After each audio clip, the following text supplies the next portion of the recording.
बड़ी खबर गर्दिश कर रही थी कि जी वो जनरल बाजवा जो थे उन्होंने एक एनआरओ दिया इमरान खान साहब को, उनके बनी गाला के जो मामला थे उसके ऊपर बनी गाला के जो कागजात थे वो सही नहीं थे। साकिब निसार साहब के पास जो है चीफ जस्टिस के पास ये केस लगा हुआ था।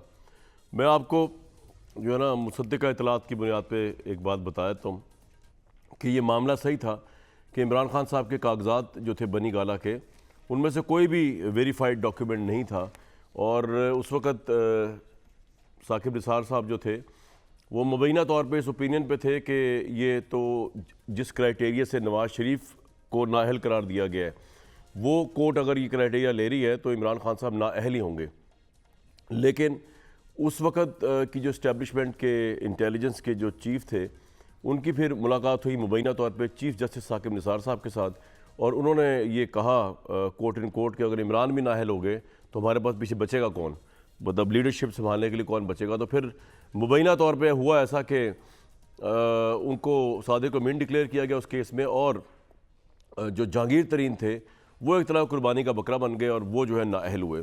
ये मामला मैं आपको बड़ी इंपॉर्टेंट इन्फॉर्मेशन की बेस पे बता रहा हूँ, लेकिन मैं फिर भी लफ्ज़ मुबैना यूज़ किया है ताकि जो भी इस पर अपना वर्जन देना चाहे वो दे सकता है। उस वक्त के इंटेलिजेंस के चीफ भी दे सकते हैं, और चीफ जस्टिस साबिक जो है साकिब निसार साहब मोस्ट वेलकम, वो भी आके ये ओपिनियन अपना इस पर पॉइंट ऑफ व्यू दे सकते हैं कि क्या उनसे रब्ता किया गया था कि इमरान खान साहब को नाअहल करार ना दिया जाए। हालांकि कागजात जो बनी गाला के थे वो इस काबिल नहीं थे कि अहलियत कायम की जाती। अगर क्राइटेरिया वही अडॉप्ट किया जाता, ये कोर्ट की उस वक्त की मुबैना तौर पर राय थी। ये तो ये हो गया। लेकिन एक और बाज़गश जो सुनाई दे रही है बेसिकली वो ये है कि जी इमरान खान साहब ने सीनियर सहाफ़ियों से मिले हैं और उनसे कहा है कि उनको इलेक्शन होते भी नज़र नहीं आ रहे, और टेक्नोक्रेट्स की हुकूमत जो है ना वो इमरान खान साहब को बनती हुई नज़र आ रही है। ये भी जानने की कोशिश करेंगे ऐसा क्यों है, क्यों उनको ऐसा लग रहा है कि टेक्नोक्रेट्स की गवर्नमेंट बनती नज़र आ रही है और इलेक्शन उनको क्यों नहीं होते हुए नज़र आ रहे। जनरल बाजवा पे तो हस्बे तौफीक उन्होंने जो दुश्मन तराजी करनी थी वो उन्होंने बहरहाल की। पाकिस्तान में इस वक्त इलेक्शन हमारे नज़दीक अगस्त में होना है, और मेरी बड़ी ख्वाहिश है कि मुकाबला बराबर का हो, कोई नाअहल ना हो, कोई गिरफ्तार ना हो। नवाज़ शरीफ साहब भी मैदान में उतरे, इमरान खान साहब भी मैदान में उतरे, बिलावल भुट्टो साहब तो वैसे ही मैदान के अंदर हैं। ये जो नया साल चढ़ने लगा है ये पाकिस्तान के लिए पॉलिटिकली एक स्टेबिलिटी लेके आएगा। ये पाकिस्तान में इलेक्शन को, लेवल प्ले फील्ड को, सियासत के अंदर से सियासत में जो एक कड़वाहट आ गई हुई है, जो डिवीजन नज़र आ रही हैं, क्या उसको कुछ कम कर सकेगा। इन तमाम मौज़ूआत पे बात करेंगे। आज हमारे साथ इंजीनियर अली मोहम्मद खान एडवोकेट साहब मौजूद हैं, डॉक्टर मुसद्दिक मलिक साहब और इरशाद भट्टी साहब लाहौर स्टूडियो में मौजूद हैं। आज फवाद चौधरी साहब ने भी बहुत ज़्यादा डिटेल से बात की टेक्नोक्रेट्स गवर्नमेंट के ऊपर। अगर मैं आपको पहले वो सुनवा दूँ उसके बाद बात आगे चलाते। फवाद साहब जी। मुसद्दिक मलिक साहब, सबसे पहले तो आप ही बता दीजिए इतनी अपोजिशन जो है, आप इमरान खान वो इतना क्यों सोच रहे हैं इस बारे में कि आप जो है इलेक्शन भी वक्त पे नहीं कराएंगे और टेक्नोक्रेट्स गवर्नमेंट का भी सेटअप शुरू होने लगा है, वो क्यों सोच रहे हैं ऐसा?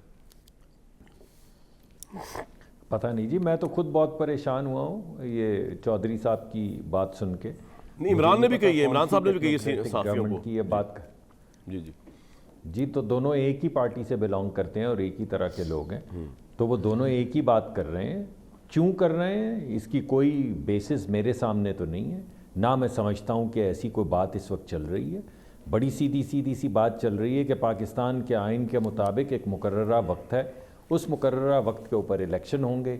उससे पहले अगर चाहती है कोई भी पार्टी चाहती है कि इस हुकूमत को डिसलॉज किया जाए तो उनको vote of no confidence move करना पड़ेगा। तो या वोट ऑफ नो कॉन्फिडेंस के ज़रिए हुकूमत जा सकती है, या ये वज़ीर आज़म की आइन के तहत सवाबदीद है, और या मुकर्ररा वक्त पे आएगी। मैंने तो टेक्नोक्रेटिक हुकूमत के बारे में कुछ नहीं सुना, ना कोई ऐसी इन्फॉर्मेशन आई है, ना आपने कुछ इब्तदाइये में कहा है, बस चौधरी साहब ने और खान साहब ने कहा है। तो मुझे लगता है कि क्योंकि तो आप कह रहे हैं पाकिस्तान के पॉपुलर लीडर है इमरान खान की बात को सीरियस ना लिया जाए, आप ये कहना चाह रहे हैं? और जितनी उनकी इंटेलिजेंस में, मैं तो आपको सिर्फ ये कह रहा हूँ कि जी, मैं तो सिर्फ ये कह रहा हूँ कि एक ऐसी बात जिसकी बेबुनियाद बात को सीरियस मत लिया जाए, वो कोई भी करे, वो कोई भी करे। अगर उसकी कोई बुनियाद है तो आप बता दें, वो हमारे सामने आ जाएगी कि देखें इस बात की ये बुनियाद है, फला डॉक्यूमेंट। जिस तरह आज आपने मुबैना तौर पर बताया कि कुछ चीज़ें हुई थी, तो कम से कम उसकी कोई बेसिस है, क्योंकि आपने कहा कि मेरे पास कुछ इन्फॉर्मेशन है, लेकिन मैं फिर भी मुबैना तौर पे कह रहा हूँ। तो ये बात तो बिल्कुल बगैर किसी बेसिस के कही जा रही है। क्यों कही जा रही है, ये जो कह रहे हैं उनसे पूछना होगा। बिल्कुल ठीक।